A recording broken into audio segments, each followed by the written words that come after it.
Welcome po sa Panlasang Amoy. Ngayon po, magluluto po tayo ng pansit. So ito po yung mga sangkap ng pansit na ating lulutuin. So ito po, karne. Ito po yung kasing part. Tsaka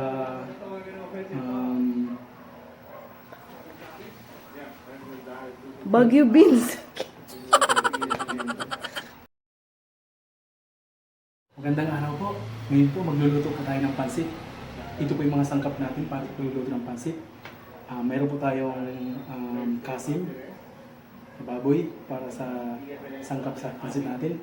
Baguio beans, at saka repolyo, carrots, sibuyas at bawang. Meron tayong soy sauce, at syempre yung pansit natin. Tara po!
Ito po yung pansit natin.